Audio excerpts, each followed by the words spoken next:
புரட்சி தலைவர் எம்ஜிஆர் படங்களில் இடம்பெற்ற பாடல்களில் நாம் இப்போது பார்க்க போகும் இந்த பாடல் பிரம்மாண்டமான வெற்றி பெற்ற பாடல்.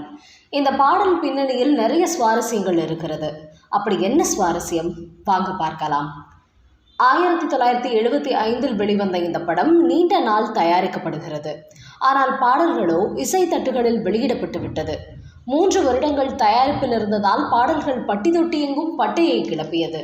இந்த படத்தில் எல்லா பாடல்களும் மிகப்பெரிய வரவேற்பை பெற்றது.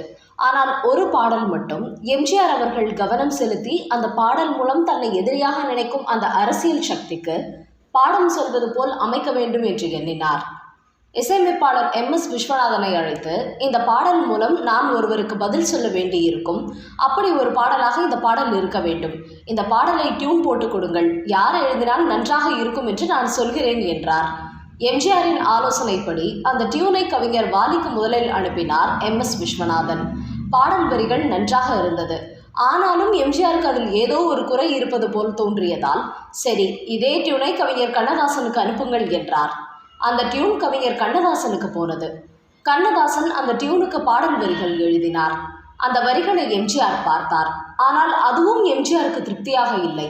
பின்னர் கவிஞர் மருதகாசியை அழைத்து இந்த பாடலை எழுத வைத்தார்கள். ஆனால் மருதகாசிக்கும் எம்ஜிஆருக்கும் தான் சில வருடங்களாகவே பேச்சுவார்த்தை இல்லாமல் இருந்து வந்ததே. அப்புறம் எப்படி மருதகாசி இந்த பாடலை எழுத ஒப்புக்கொண்டார்? அப்படி என்னதான் இவர்கள் இருவருக்கும் இடையே பிரச்சனை இருந்தது? மீண்டும் மருதகாசி எம்ஜிஆருக்கு பாடல் எழுத வந்தபோது எம்ஜிஆர் காட்டிய ரியாக்ஷன் என்ன? அப்படி சிரமப்பட்டு உருவாகிய அந்த பாடல் பிரம்மாண்டமான வெற்றியை பெற்றது. படமும் மிகப்பெரிய வெற்றியை பெற்றது. அந்த படம் என்ன தெரியுமா? அந்த பாடல் என்ன தெரியுமா?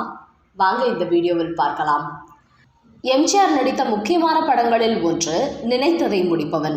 ஹிந்தியில் உருவான ஹாத்தி மேரா சாத்தி தமிழில் நல்ல நேரம் படமாக மாற்றி எடுக்கப்பட்ட காலகட்டம் அது.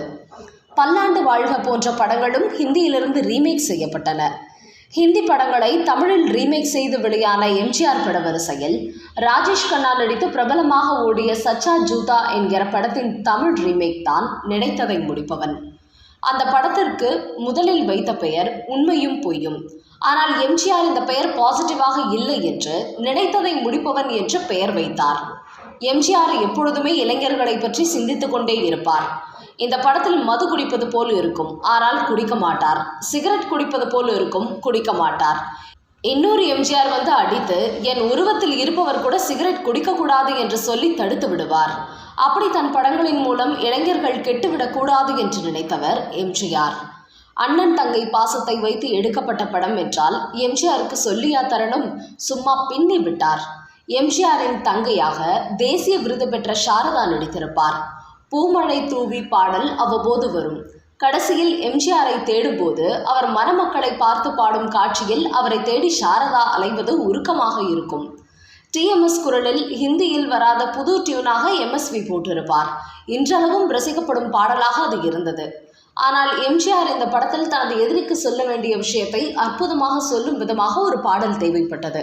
அந்த பாடலின் சிச்சுவேஷனை கூறி பாடல் எழுத சொன்னபோது கவியரசர் கண்ணதாசன், வாலி ஆகியோர் எழுதினாலும் அந்த பாடல் சரியாக அமையவில்லை. எம்ஜிஆரும் அவற்றில் திருப்தி அடையவில்லை. கடைசியாக கவியரசர் கண்ணதாசனே எம்ஜிஆரிடம், இந்த பாட்டை யார் எழுதினா சரியா வரும்னு உங்க மனசுக்கு தெரியும், பேசாம காசி அண்ணனையே கூப்பிட்டு எழுத சொல்லுங்க, அதுதான் சரியா வரும் என்று மருதகாசியை அழைக்க சொல்கிறார். கண்ணதாசனே இப்படி யோசனை சொன்னதும் எம்ஜிஆர் கொஞ்சம் யோசித்தார். அதற்கு காரணமும் உண்டு. ஒரு காலத்தில் நகமும் சதையுமாக இருந்தவர்கள் புரட்சி தலைவர் எம்ஜிஆரும் அவரது நண்பரும் அண்ணன் ஸ்தானத்தில் இருந்தவருமான தேவர் பிலிம்ஸ் சாண்டோ சின்னப்பதேவரும். சின்னப்பதேவர் முதன்முறையாக தேவர் பிலிம்ஸ் துவங்கி எம்ஜிஆரை வைத்து தாய்க்கு பின் தாரம் என்கிற படத்தை தயாரித்தார். அந்த படம் வெற்றி பெற்றது. ஆனாலும் அதற்கு பின்பு இருவருக்கும் மனக்கசப்பு ஏற்பட்டு சில வருடங்களாக பிரிந்திருந்தனர். அந்த சமயத்தில் தேவர் வேறு சில நடிகர்களை வைத்து படங்களை தயாரித்து வந்தார். அதில் ஒன்றுதான் நீலமலை திருடன். இந்த படத்தில் ரஞ்சன் கதாநாயகனாக நடித்தார். ஆனாலும் எப்படி எம்ஜிஆர் படத்திற்கு பாடல் உருவாக்குவோமோ அதே போல இந்த படத்திற்கும் இதற்கும் உருவாக்க வேண்டும் என நினைத்தார் தேவர். அப்போது தேவர் பிலிம்ஸில் தொடர்ந்து பாடல்கள் எழுதி வந்த கவிஞர் மருதகாசியை நீலமலை திருடன் படத்திற்கு பாடல் எழுத சொன்னார் தேவர். அதே சமயம் எம்ஜிஆர் தன்னை மறந்து விட்டதாக, தன் மீது தவறான எண்ணம் கொண்டு விட்டதாக, இன்னும் சொல்ல போனால் நன்றி மறந்து விட்டதாக, இப்படி எம்ஜிஆரை குத்தி காட்டும் விதமாக பல விஷயங்களுக்கு பதில் சொல்லுமாறு அந்த பாடல் இருக்க வேண்டும் என்றும் மருதகாசியிடம் கூறினார். அப்படி உருவான பாடல்தான் சத்தியமே லட்சியமாய் கொள்ளடா தலை நிமிர்ந்து உன்னை உணர்ந்து செல்லடா என்கிற பாடல். அந்த பாடலில் குள்ளநரி கூட்டம் வந்து குறுக்கிடும், நல்லவருக்கு தொல்லை தந்து விரட்டிடும், நீ எல்லளவும் பயம் கொண்டு கலங்காதடா, அவற்றை எவன் உலகுக்கு அனுப்பி வைக்க தயங்காதடா என்கிற வரிகள் இடம்பெற்றன. படத்தின் சிச்சுவேஷனுக்கு இந்த பாடல் வரிகள் ஒரு பக்கம் பொருந்தினாலும் இது போன்ற வரிகளை தேவர் மருதகாசியை கொஞ்சம் வற்புறுத்தியே எழுத வைத்தார்.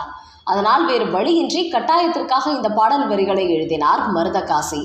ஆனாலும் எம்ஜிஆரின் மனதை புண்படுத்தும் விதமாக நாம் பாடல் எழுதிவிட்டோமே என்கிற வருத்தம் அவரிடம் தொற்றிக்கொண்டது. அதன் பிறகு வந்த நாட்களில் சில வருடங்களுக்கு எம்ஜிஆரும் மருதகாசியும் இணைந்து பணியாற்றவே இல்லை. ஆனால் எம்ஜிஆரை பிரிந்ததாலோ என்னவோ மருதகாசிக்கு வாய்ப்புகளும் குறைந்தது.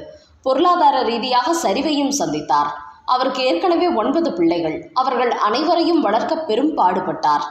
இந்த நிலையில்தான் இதற்கு முன் மருதகாசி தன்னை தேவர் ஃபிலிம்ஸ் படத்திற்காக மனம் நோகச் செய்து பாடல் எழுதினார் என்கிற நினைப்பையெல்லாம் மறந்துவிட்டு மறுநாள் மருதகாசியை தனது இல்லத்திற்கு அழைத்து வர சொல்லி உதவியாளரிடம் சொல்லி அனுப்புகிறார் எம்ஜிஆர். பல வருட இடைவெளிக்கு பிறகு மீண்டும் எம்ஜிஆரின் ராமவரம் தோட்டத்திற்கு கொஞ்சம் தயக்கத்துடனே வருகிறார் மருதகாசி. எம்ஜிஆர் எதையும் மனதில் வைத்து கொள்ளாமல் அவரை கைகூப்பி வணங்கி வரவேற்று ஆறத் தழுவி, எப்படி இருக்குங்கண்ணே? தம்பி, நான் தான் ஏதோ பேசாமல் இருந்துட்டேன். நீங்கள் இந்த தம்பியை மறந்து விடலாமா? சரி விடுங்க, போனதெல்லாம் போகட்டும். பிள்ளைங்க எப்படி இருக்காங்க? பிள்ளை எதிர்காலத்துக்கு ஏதாவது சேமித்து வச்சுருக்கீங்களா என உடன் பிறந்த சகோதரர் போல நலம் விசாரித்தார். உங்களை மாதிரி நல்ல இதயங்களை தவிர வேறு எதையும் சேமிக்கல தம்பி என்று நான் தழுதழுக்க கூறினார் மருதகாசி. அதன் பிறகு அவரை டிஃபன் சாப்பிட டேபிளுக்கு அழைத்து சென்றார் எம்ஜிஆர். எம்ஜிஆர் மனைவி ஜானகியிடம், அண்ணன் விரும்பி சாப்பிடும் பலகாரத்தை தயார் பண்ண சொன்னனே, அதை முதல்ல எடுத்து வைன்னு சொல்ல ஜானகி அம்மையாரும் மருதகாசியின் இலையில் அவர் விரும்பி சாப்பிடும் அந்த பலகாரத்தை வைக்கிறார். அதை பார்த்து ஆடி போய்விட்டார் மருதகாசி. இத்தனை ஆண்டுகளுக்கு பிறகும் நான் எதை விரும்பி சாப்பிடுவேன் என்பதை நினைவில் வைத்து அதை தன்னை சாப்பிட வைத்து அழகு பார்க்கும் எம்ஜிஆரை நிமிர்ந்து பார்த்ததும் அவர் கண்களில் தானாகவே கண்ணீர் வந்தது. அதன் பிறகு சாப்பாட்டை முடித்துக்கொண்டு ஹாலில் வந்து அமர்ந்ததும் எம்ஜிஆர் நினைத்ததை முடிப்பவன் பாடலுக்கான சூழலை விளக்கிச் சொல்லி இதற்கேற்ற பாடலை எழுதி வாருங்கள் என சொல்கிறார். மறுநாளே மருதகாசி அந்த பாடலை எழுதி கொண்டு ராமவரம் தோட்டத்திற்கு வருகிறார்.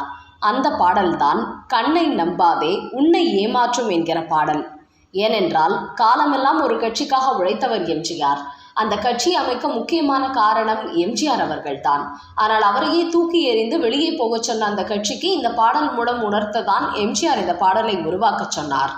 ஆனால் அந்த பாடலில் பொன் பொருளை கண்டவுடன் வந்த வழி மறந்துவிட்டு தன் வழியே போகிறவர் போகட்டும் என்கிற வரிகள் எழுந்தன. அந்த பாடல் புரட்சி தலைவர் எம்ஜிஆருக்கு பிடித்துவிட்டது. அதே சமயம் மருதகாசியிடம், அண்ணன், வந்த வழி மறந்துவிட்டு தன் வழியே போகிறவர் போகட்டும் என எழுதியிருக்கீங்க, அதில் தன் வழியே என்பது தவறில்லையே. அவரவர் செல்லும் வழிகளை நாம் ஏன் குற்றம் சொல்ல வேண்டும்? அதனால் அதற்கு பதிலாக கண்மூடி போகிறவர் போகட்டுமே என்று மாற்றினால் சரியாக இருக்கும் என்று சொன்னார். ஆனால் பாடலில் கூட மற்றவர்களை புண்படுத்தக்கூடாது என்று நினைத்த எம்ஜிஆரின் உணர்வுகளை புரிந்து கொண்டு அந்த வரிகளை மாற்றி கொடுத்தார் கவிஞர் மருதகாசி. இந்த பாடல் எழுதி முடித்த மருதகாசிக்கு அவரது குடும்ப சூழலை உணர்ந்து அவருக்கு உதவிகரமாக இருக்கட்டுமே என அப்போதே 1 லட்சம் ரூபாய் சம்பளமாக கொடுத்தார் புரட்சி தலைவர் எம்ஜிஆர். அது மட்டுமல்ல, கவிஞர் மருதகாசி தனது வீடு செல்வதற்குள் அவர் அடமானம் வைத்திருந்த அவரது வீட்டு பத்திரத்தையும் விட்டு அவர் கையில் சேர்த்து விட்டார் புரட்சி தலைவர் எம்ஜிஆர். கண்ணதாசன், வாலி இவர்களை விட மருதகாசி அருமையாக இந்த பாட்டு எழுதியிருந்தார். படம் வெளியான பின் எம்ஜிஆரிடம் தங்கச்செயினும் பரிசாக பெற்றார் மருதகாசி. காலத்தால் அழியாத அற்புதமான பாடல் இந்த பாடல். தியேட்டரில் அந்த பாடல் காட்சியில் ரசிகர்கள் விசில் சத்தம் தியேட்டரில் அடங்க வெகு நேரம் ஆனது. இப்படி ஒவ்வொரு பாட்டுக்கும் டியூனுக்கும் அந்த பாடல் வரிகளுக்கும் முக்கியத்துவம் செலுத்தி ரசிகர்கள் மனதில் என்றுமே இடம் பிடித்திருப்பவர் நமது புரட்சி தலைவர் எம்ஜிஆர்.